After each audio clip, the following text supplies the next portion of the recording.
Doctor की बात सुनकर अभिजीत और निर्मला घबरा जाते हैं। अभिजीत समझ जाता है कि उसका बच्चा अब इस दुनिया में नहीं रहा। वही निर्मला की आंखों से तो आंसू गिरने लगते हैं। आप चुप क्यों हैं? बोलिए ना, ऐसी क्या बात है? मेरी बहू और बच्चा ठीक तो है ना? काश मैं ऐसा कह पाता। गुंजन ने अपना बच्चा खो दिया है, लेकिन हैरानी की बात यह है कि हमें गुंजन के गर्भ में बच्चे का एक भी चिन्ह नहीं मिला। ऐसा कैसे हो सकता है? ऐसा लग रहा है जैसे वो कभी प्रेग्नेंट थी ही नहीं। मुझे तो ये गुत्थी बिल्कुल समझ में नहीं आ रही। मुझे उम्मीद है कि आप लोग मुश्किल समय में गुंजन के साथ खड़े रहेंगे। ये आवाज कैसी? कहीं गुंजन? सब लोग भागते हुए गुंजन के कमरे में पहुंचे तो देखा कि गुंजन पागलों की तरह बिस्तर पर रखे कंबल और तकियों को फाड़ रही है और जोर जोर से चीख रही है। मेरा बच्चा, मेरा बच्चा, मेरा बच्चा कहाँ है? मैं सब बर्बाद कर दूंगी। मैं अपने बच्चे को कुछ नहीं होने दूंगी। गुंजन की ये हालत देखकर अभिजीत की आंखों से आंसू छलक आते हैं और वो भागकर उसे गले लगाने की कोशिश करता है। गुंजन शांत हो जाओ, सब ठीक हो जाएगा, प्लीज मेरी बात सुनो। अभिजीत के गले लगाते ही गुंजन चीख चीख कर रोने लगती है। अभिजीत, अभिजीत, मेरा बच्चा, ये सब मेरे बच्चे के कातिल हैं। मैं इन्हें जिंदा नहीं छोड़ूंगी। अभिजीत, गुंजन को अभी सख्त आराम की जरूरत है। मैं इसे बेहोशी का इंजेक्शन लगा देता हूँ। नर्स कमरे में आती है और जबरदस्ती गुंजन को बेहोशी का इंजेक्शन लगा देती है। अब गुंजन शांत हो चुकी थी। सबने उसे आराम करने के लिए कमरे में अकेला छोड़ दिया। गुंजन की इस हालत का जिम्मेदार मैं ही हूँ। मुझे उसे अकेला छोड़ना ही नहीं चाहिए था। ये तो क्या बोल रहा है बेटा? ये सब तेरी वजह से नहीं, बल्कि उस श्राप की वजह से हो रहा है जो भीलवाड़ा को बर्बाद कर चुका है। मुझे तो लगा था कि वो सारी बातें झूठी थी, मगर आज सब सच देख लिया। अब बस भी करो माँ। आज के जमाने में भी श्राप और भूतों जैसी बातों पर यकीन करते हो। ये सब कुछ नहीं होता। मुझे तो लगता है कि गुंजन को कोई बीमारी हुई है। इस वक्त उसकी मानसिक स्थिति बिल्कुल ठीक नहीं है। मुझे सावित्री को बुलाना ही होगा। वही है जो गुंजन को संभाल सकती है। ये दिल्ली है, जहाँ के एक बड़े अस्पताल में सावित्री काम करती है। वो एक मनोवैज्ञानिक है और ऐसे कई केसेस को साइंस की मदद से हैंडल करती है जिन्हें ये दुनिया भूत का नाम दे चुकी है। सावित्री भूतों में यकीन नहीं करती है। वो इस वक्त कुछ मनोवैज्ञानिकों के साथ एक मीटिंग कर रही थी कि तभी उसके पास किसी का कॉल आता है। क्या? ये कैसे हो सकता है? भाभी कैसी हैं? हाँ, आप बिल्कुल मत कीजिए, मैं कल ही पहुंचती हूँ। क्या हुआ सावित्री जी, सब ठीक तो है ना? जी हाँ, सब ठीक है। सॉरी, पर मुझे एक अर्जेंट केस मिला है तो मुझे जाना होगा। सावित्री ट्रेन से उतरती है। वो अपने हाथ में एक बैग पकड़े हुए गांव की तरफ बढ़ रही है। रास्ते में लोग उसे अजीब निगाहों से देखते हैं। गांव की गलियों में गहराती खामोशी और हल्की हवाओं का शोर माहौल को और रहस्यमयी बना रहा है। भीलवाड़ा अभी भी नहीं बदला। वही पुरानी सड़कें, डरे हुए लोग और एक अजीब सी खामोशी। न जाने क्यों मैं जब भी यहाँ आती हूँ मुझे कुछ अजीब वाइब्रेशंस महसूस होती हैं। सावित्री कई सालों बाद अपने गांव लौट रही थी। पिछली रात उसे अपने परिवार से गुंजन के अजीब बर्ताव के बारे में खबर मिली। ये खबर सुनकर उसके मन में कई सवाल उठे जिनका जवाब वो खुद ढूंढने के लिए यहाँ आई थी। सावित्री, सावित्री, तुम आ गई। मुझे पता था तुम आओगी। तुम ही मेरी मदद कर सकती हो। गुंजन के चेहरे पर थकावट और डर साफ झलक रहा था। वो सावित्री को देखते ही गले लग गई। गुंजन, सब ठीक है, तुम बिल्कुल फिक्र मत करो, मैं सब ठीक कर दूंगी। लेकिन तुम इतनी डरी हुई क्यों लग रही हो? बात क्या है? वो बच्चा, वो मुझे हर जगह दिखता है। कभी वो मेरा पल्लू पकड़कर मेरे पीछे पीछे चलता है तो कभी इसी दरवाजे के पास खड़े होकर माँ माँ चिल्लाता है। उसी ने और मेरा बच्चा, मेरा बच्चा। गुंजन, होश में आओ। यहाँ कोई बच्चा नहीं है। गुंजन, होश में आओ, यहाँ कोई बच्चा नहीं है।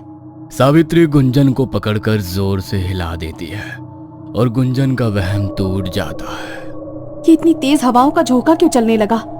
खैर गुंजन, चलो अंदर चलते हैं। माँ, माँ, सावित्री, मेरी लाडो, तू कैसी है बेटा? मैं ठीक हूँ माँ, मगर भाभी का ये हाल कब से है? 15 दिन हो गए हैं। कभी अचानक चीख पड़ती है, कभी कहती है कोई उसे बुला रहा है।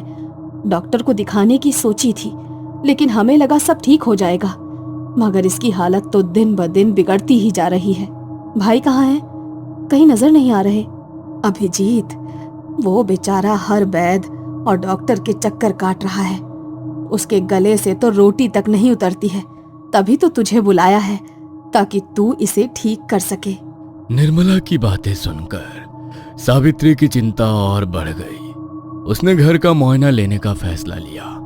वो बहुत थक गई थी, इसलिए थोड़ा आराम करना चाहती थी। मैं भी कितनी पागल हूँ। पूरे 1 साल बाद मेरी लाडो घर वापस आई है और मैंने उसे खाने तक भी नहीं पूछा। तू ये सब छोड़, जाकर अपने कमरे में आराम कर। मैंने तेरी पसंदीदा दाल बाटी बनाई है, लाती हूँ। हाँ, मेरा कमरा, कितना सुकून मिलता है अपनी पुरानी चीजों को देखकर। लेकिन ये रोने की आवाज कहाँ से आ रही है? सावित्री अपने कमरे में बैठी थी, लेकिन गुंजन के कमरे से आती सिसकियों ने उसे बेचैन कर दिया। उसने तुरंत कमरे की ओर रुख किया। दरवाजा खोलते ही उसे भीतर का भयावह दृश्य दिखा। सावित्री, तुम आ गई, मुझे बचा लो, मुझे कुछ हो रहा है। गुंजन पलंग पर बैठी थी, लेकिन उसकी आंखों में एक अजीब सी घबराहट और थकावट साफ झलक रही थी। उसका चेहरा पीला पड़ चुका था और वो अपने हाथों को बार बार देख रही थी, जैसे कुछ छूट गया हो। भाभी, ये क्या हाल बना रखा है? तुम इतनी घबराई हुई क्यों हो? सावित्री ने गुंजन के पास जाकर उससे बात करने की कोशिश की, लेकिन गुंजन के चेहरे पर डर और बेचैनी थी। उसके शब्द बिखरे हुए और असमंजस भरे थे। मेरा बच्चा, मैंने उसे देखा था, वो मुझे पुकार रहा था। गुंजन, इस कमरे में कोई नहीं है। देखो, यहाँ सिर्फ मैं हूँ और तुम्हें डरने की बिल्कुल जरूरत नहीं है।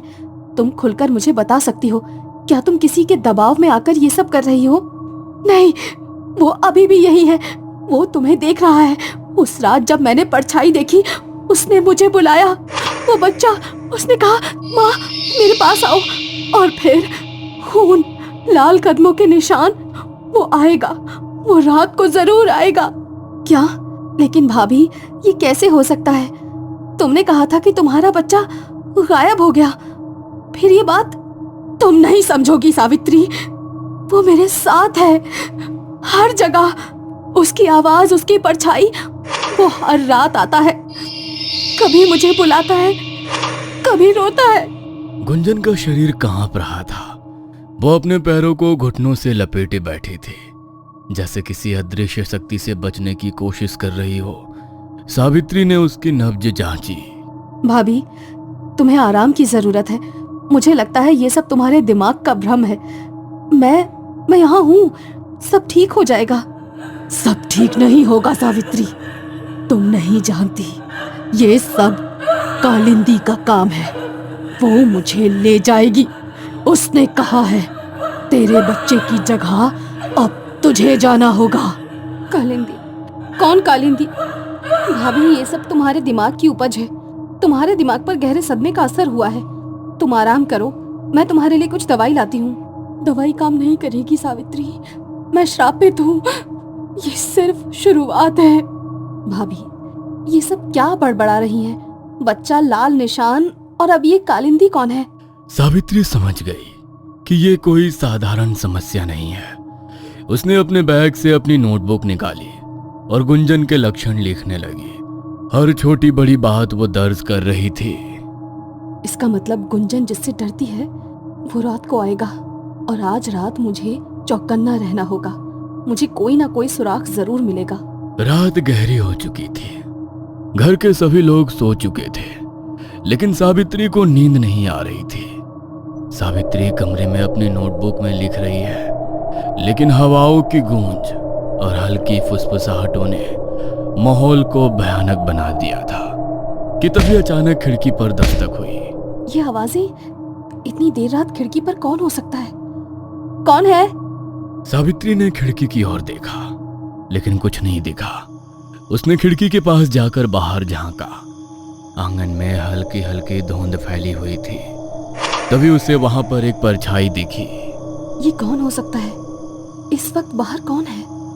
जैसे ही उसने ध्यान से देखा, वो परछाई घर के पुराने मंदिर की ओर बढ़ने लगी। बिना किसी हिचक के सावित्री ने दरवाजा खोला और उसके पीछे पीछे चल दी। मंदिर तक पहुंचने पर उसने देखा कि दरवाजे पर लाल कदमों के निशान थे। खून जैसा लगने वाला द्रव्य नीचे बह रहा था। सावित्री ने झुककर उसे छूना चाहा, लेकिन तभी माँ, मेरे पास आओ माँ। सावित्री ने देखा कि मंदिर के भीतर दीवारों पर खून से बने अजीब चिन्ह थे। वहां एक पालना था जो धीरे धीरे हिल रहा था। कौन है यहाँ? कौन ये सब कर रहा है? जवाब में सिर्फ सन्नाटा था। सावित्री ने कदम बढ़ाया और जैसे ही उसने पालने के भीतर झांका, उसे वहां एक कंकाल दिखा। बच्चे के कंकाल का एक हाथ उसकी ओर बढ़ा हुआ था। नहीं, ये सच नहीं हो सकता। सावित्री पीछे हटने लगी, लेकिन तभी मंदिर के दरवाजे जोर से बंद हो गए। वो भागने की कोशिश कर रही थी जब उसकी आंखों के सामने लाल रोशनी चमकी। मंदिर में अचानक एक चेहरा प्रकट हुआ। ये कालिंदी का चेहरा था। उसकी आंखें गुस्से और दर्द से जल रही थी। वो सावित्री की ओर बढ़ रही थी। ये श्राप मैंने दिया है, लेकिन ये दर्द तुम सब ने मुझे दिया था। अब कोई इसे नहीं रोक सकता। सावित्री ने अपने पूरे दम से चीख मारी और दरवाजा खोलने की कोशिश की। किसी तरह वो बाहर निकली और भागकर घर पहुंची। उसकी सांसें तेज चल रही थी। तुम भी देखा ही है ना? अब तुम जान गई कि ये सब सच है। गुंजन के साथ घर के बाकी लोग भी बाहर आ गए। सावित्री का शरीर मानो जम सा गया हो।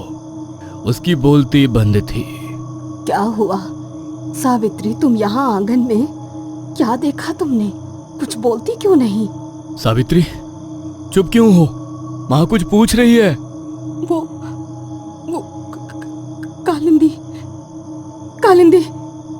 सावित्री को अब एहसास हो गया था कि ये घटना सिर्फ कल्पना नहीं थी। वो गुंजन की बातों पर यकीन करने लगी, लेकिन सवाल ये था कि क्या वो घर वालों को सच बता पाएगी? आखिर कौन है ये कालिंदी और क्या श्राप दिया है उसने भीड़ वाला को? सावित्री कैसे पहुंचेगी कालिंदी तक? जानने के लिए सुनते रहिए कालिंदी की श्राप, सिर्फ once upon a time horror stories पर।